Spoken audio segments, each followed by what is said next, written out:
Hey party people, today we're gonna make macarons. Let's go! Yes, we're starting with ganache. You need vanilla beans, Madagascar, with a knife, office knife. I'm going to come and dance right on the back. I'm going to open wide in the centers, and then we're gonna get all that goodies. And we're gonna grab caviar, because that's vanilla caviar, in my cream. The cream's going in a pot. Right in. We want to put the vanilla bean. I'm here with my French friend Camille. He is a pastry master and he is the perfect person to teach us how to make French macarons. Bonjour. Bonjour, comment allez-vous? Merci for receiving me in your kitchen. Today we're gonna make the macaron vanilla. It's vanilla ganache, chocolate, and then we have the macarons, the meringues, gluten-free, egg white, almond flowers, and powdered sugars. Let's go! The mascarpone. Arm yourself from a spatula, and we're gonna place right in it. Mascarpone, vanilla, heavy creams, boiling. We got the white chocolate, make sure you try it, gotta be good. I love it. Gelatin right here, and we're gonna place it in it, and then once our cream is gonna start to be room temperatures too hot, we're going to place it in the gelatin to put it in our ganache after. So this is all melting right now for the ganache, which goes inside of the macaroon. Correct. So we've been warming this up over low heat for about 5 minutes. Boiling temperature, so we're trying to get at 230 Fahrenheit, 7-8 minutes to boil. So the cream is lightly steaming, and I'm gonna grab one of my fancy tweezer, and I'm gonna take the bean out. The bean can be rinsed off, and then you can add them to a vodka or rum to make a vanilla extract. Okay, so you're saying we can rinse off the beans that have been in the cream, put them into the vodka to make vanilla extract. Yes, the alcohol gonna, how do you gonna say that? Cauterize, sterilize. The alcohol gonna sterilize our vanilla bean after once you rinse it off. So you can add it to your vodka or your rum. So this whole time, me personally, I was always throwing away the pods after I used them in cream like this. This is awesome because now we know we can make extract and make the cream. We got the gelatin. We're going to use some of our cream. So some of the cream going over, just a cup. That's just about a cup going over. And then we want to mix the gelatin. Got those 3 Michelin star tweezers. So the heat is completely off on our cream right now. Careful with the gelatin, you don't want to get a boiling mix, otherwise it will kill the gelatin. Remember, the gelatin, it's the fat of the beef belly. We're going to add our white chocolate ivoire to our cream, and then you're going to stir until nobody stays. So there's plenty of heat left in that pot with the heat off. To just melt the chocolate. There's no need for heat here, my friend. Look at that sweet tat, man. I've got a nice shot of the tattoo. Takes just about a minute to do this. I want to strain it to make sure there is no residual of the vanilla bean. Okay, so now we're going to strain all the good stuff. Make sure nothing gets left behind. Voila. I can't believe this is the first time you said voila today. Voila. Come on, man. We needed like 5 voila. Voila. So he passes that through this fine sieve because look at all that that stuff that would otherwise, you know, just be not nice to chew on. And now we get like all the gold, and then we're gonna wrap. Just wrapping the Contact. You don't want to leave airtight. Yeah, so that's a great trick, is to have the plastic touching the actual top of the No food, skins. right? No skins. The skin is the plastic, and then when you take it away. When you take it away, you can just strain to keep everything. Voila. And then we're putting in the fridge. Into the fridge, okay. I recommend to do it the night before. The fridge! Hey, so guys, this is the fridge I had to buy for my landlord because I kind of destroyed the other one. Look at this fridge. This thing was expensive. So you crack the egg white. We're Cracking egg whites. going to need for our meringues. Remember, folks, if there is any fat content, it will not whip. It's like butters, yolks, anything is oil, your egg white is not gonna whip. So you have to make sure your bowl is totally fat free. I mean, that's something I know like every single time. Do you ever put lemon or do anything like that in the bowl? Lemon or cream de tarte, but you can get you can let them room temperatures. The most important is having a room temperatures egg. It's easier because if the egg white is cold, it's gonna be problematic for your meringues. Room temperature egg, got it. We have the egg white separated. You can keep your yolks and making a creme brulee with the leftovers of cream in your quart, or you can drink them. Good. Yeah. So we have the egg white. Egg whites. Hop, and Room temperature egg whites, mind you. As we room said. temperatures. We're placing the cold water always first.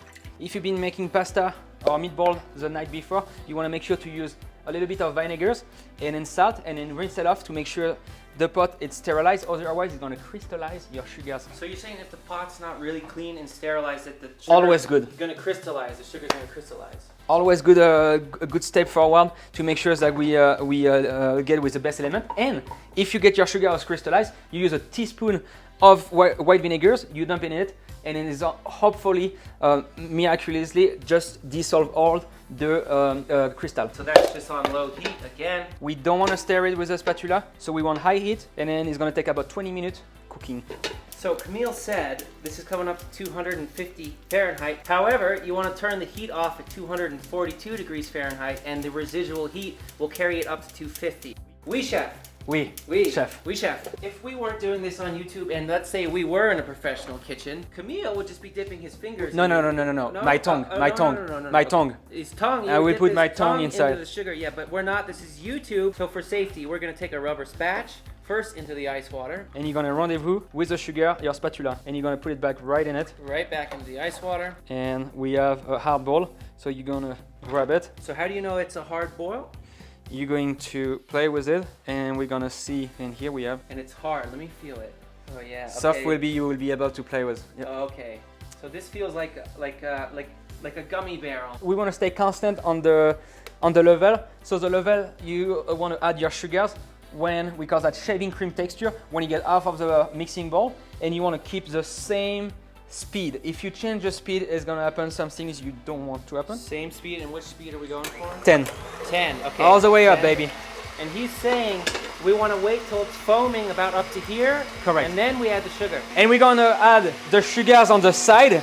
You don't want to put it in the center. So you want to make sure you reach the side of your mixing bowl, otherwise it's gonna splash with a whisk all around. So you want to keep your recipe in touch. And I'm gonna drizzle on the side. So he's drizzling down the side, okay. And now are we gonna whip this until it's cooled down? Correct. Like, do you keep whipping for another 10, 15 minutes? And we're gonna want to be able, not a kitchen hand, we're gonna want to be able to touch our mixing bowl and being able to reach the mixing bowl without burning our hand. We want to looking for something we call soft peak. Soft peak is staying and stable on the whipping, and you can play and work with it for the macaron. So it's been whipping now about 10 minutes? About 10 minutes. About 2 bottles of wine. Why do French love snail? Why do French love snails? I don't know, I got nothing. Because they don't like fast food. Pam pam pam! Oh! Okay, so here we go. Look at that soft peak. That thing. Oh, that's a good shot. Straight like that. Yeah. It was a good shot until you said it was a good shot. If I say Yeah. it was a good shot. Almond flowers and powdered sugars. Same and same. 1 for 1, temps pour temps. 1-to-1 almond flour, powdered sugar. We're just gonna mix it up nicely. Technically, you could pass this through a sieve, but you don't need to. But if you want to get really pro about it, go ahead and do that. Egg whites going into the About powdered 1 sugar. cup. Guys, the recipe is gonna be listed in the description underneath this video. It will be in the American system as well as the good system that the rest of the world uses. Notice something here, guys. This is a small detail, but notice how Camille is a trained pastry chef, right? And look where he's holding the spatula. He's holding it like so close to the top, because I'm assuming you're doing that, Camille, because it saves your wrists a little bit, yeah? Correct. Yeah. And then when you move the spatula, you want to start in the middle and then get all the good stuff under, and then you want to turn clockwise. And you see my hands, there is one hand who stay always clean, where we say even if you have to go with your hand in it, keep always one clean to be able to reach out. Okay, always one hand clean. That's great too. Egg white into that mix. And I'm gonna add probably like a third of my meringue. We do not want to add all the meringue, because what happens if we add all the meringues, Sonny, is like what's gonna happen is we're gonna get lamp. So you want to make sure to stand with just a little 1/3 of that meringue. Keep the rest on your side, and we're gonna mix and then just get ready that beautiful vanilla macarons for you can already feel the chewiness, you know, like the textures here is amazing. So you mix it, but you don't mix it totally in. No, yeah. Just to get it ready. We want to really go to the bottoms. That's where we really want to kind of cruise control that we don't lose anything. And here, my friend, this is where we're going to call Macaronage. Religiously, by the French dictionary, we're going to fold the rest. We fold the rest of our macaronage movement. Macaronage is bring the inside outside and then bring it back in the center. We kind of want to break the air. You're breaking the air and like pushing down from the side to the bottom and then pulling up to the top. And then also that move where you just did, you go around. Mm-hmm. And you see it's like the layers of the bottoms getting back on the top. And how do we know if it's mixed enough? I have one rule, Sonny, is like I want to make sure it's not over mixed. So I prefer a mix is like less mix because remember communities is like once you're gonna get that in the bags, it's going to keep mixed around. So it's gonna, with the pressures of your pastry bags, it will still get more liquid. And if it's too liquid here, it's going to be a mess. Okay. Yeah. So this is really the most important clutch part of the whole process, right? Correct. Is getting this right, otherwise. And if you have a birthday party, you decide you just want to do different colors, you can divide that mix and you can add colorings. So you can get 4 different mixing bowls and you don't have to do 4 different sugars to get to that process. So you're turning that way, what are you looking for? Like when are you going to stop? So when we're going to stop is that we're going to start to see the shininess of the meringues, okay. getting off like kind of like glossy, okay. you know, nail polish. Yeah, I see gonna, a tiny bit of it now. So right now we're like, you know, like semi-gloss. And then it's gonna be a second indicator I'm going to show you. Kind of the same for the pâte à choux, is we can use a spatula or the finger. I feel like I'm getting the day off. I kind of am. Like I know your wrist is hurting right now. No, it's good. But I can show you a couple tricks. I can show you how to make a swan very quick on a... We can have fun. Of course we want to see the swan. The appareil mix is staying on your spatula with your finger. It's not liquid, it's staying, and then that's what we're gonna looking at. So when you draw that line through it, it just stays. Okay. See that nice shine to it now for sure. Today I'm going to give you a diploma at the end of that video, how to drive pastry bags. So the pastry bag is, you have a tips. Here we are on it's called 807. You want to be able like to pass your pinky, a French pinky, in it, because if you get it too small, your macarons going to be needed to be like knocked too much. So we're looking at get something pretty big. Arm yourself of like 2 sides. If you think is like your mix is a little bit too much like soft or liquid, you can just change the tips. Here, I'm going to place the tips right here inside, and my thumb is gonna come in the tips and going to push forward the bags. That way, it's just gonna secure the mix in it.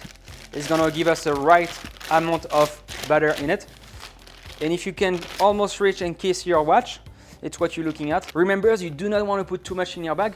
It will get difficult to pipe the mix. I'm going to open my bag and I'm going to place the mix in it. We're going down and we bring it up. And then here it's secure for your shoes. It's not gonna fold on your shoes. And you have the right amount. You can close the bag. It's gonna be rolling around your thumb. And you cut it off right there. Remember, if you can stay at the same spot, you're not gonna dance around all your mixing bowl and it's gonna stay correct and polite. So folks, it's like to not break your back. You can level your baking trays with a pot. Anything you can just like making sure is like you're not gonna be kissing your countertop. Here, I get the bags and I'm gonna try to not hide with my left hand my bags. So I wanna be under and holding the bags. Here is going to be the right hand is going to be driving the bags and going to be the master of the pressures. So we're gonna wanna get on top of our seal pad and we're gonna stop the pressures. So here, to do a heart, if you wanna get for Valentine's Day, ready. Oh, so it's 2 circles and then you drag it down.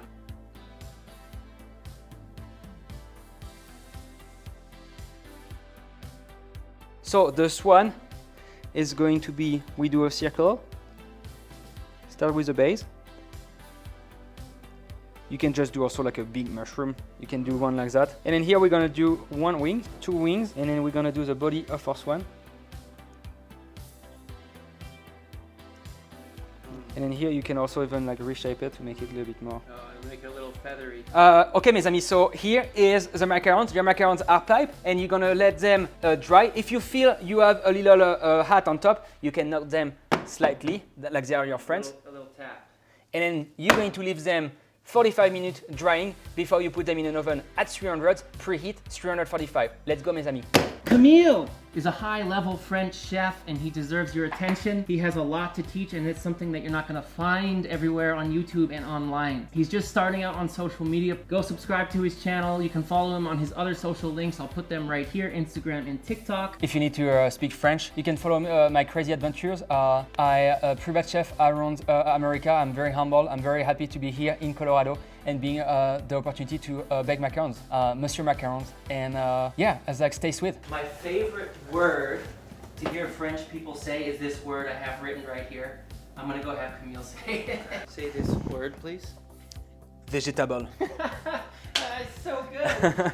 The macarons in an oven preheat at 350, and I'm gonna bring it down to 300. Away we go. Viola. So we just rotated after 8 minutes, meaning turn those sheet pans completely around. But what are we looking for, Camille, on when to pull these out? We're looking to get the feet and then keep the feet up.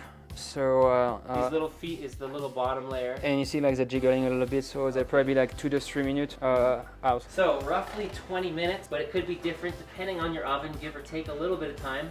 We'll pull these out and we'll talk about why we pulled them out right now. Here is like they don't jiggle. You see them, they have the nice fit, and then we're gonna let them on the top of our stove because we don't want to get them like in direct contact with cold air. We want to let them slowly get back to temperatures, room temperature. Bigger pieces, longer times, so those gonna take a little longer to get cooked. Ladies and gentlemen, the ganache is ready, the macarons are ready, and we are going to fill them up. Let's go. Let's go. So if you remember the beginning of the video, now our mixture is totally chilled. So that is going back into the KitchenAid bowl mixer. Getting in. Paddle attached, and here we go. Gonna whip, so like medium high, maybe on 7 or 8. And you don't want to over whip it. That's why it's Italian too, because like we don't want it grainy. So we whip that for just about, I would say, a minute is all. You match the size, and here we go, baby. Probably about, looks like about a tablespoon per French macaroon right here, maybe it's slightly less. And then closing it up here, we just slight little push to the edge, and boom. Looks unbelievably pro. Mes amis. Swan, here we go. Large cylinder disc. Gold. Ooh. Those are so beautiful, and if a kid were to see that, I mean, how fun, right? To devour. Just a man filming a swan. Just a man and his macaron. Monsieur Macaron. Coming in for a taste, here we go, final product. Is it worth it? I'm gonna tell you before we even try it. Yes, it is. Cheers, my friend. Cheers, thank you. Merci. Chef, eat first. Oh my God. Thank you. You Tu sais, je vous aime, putain!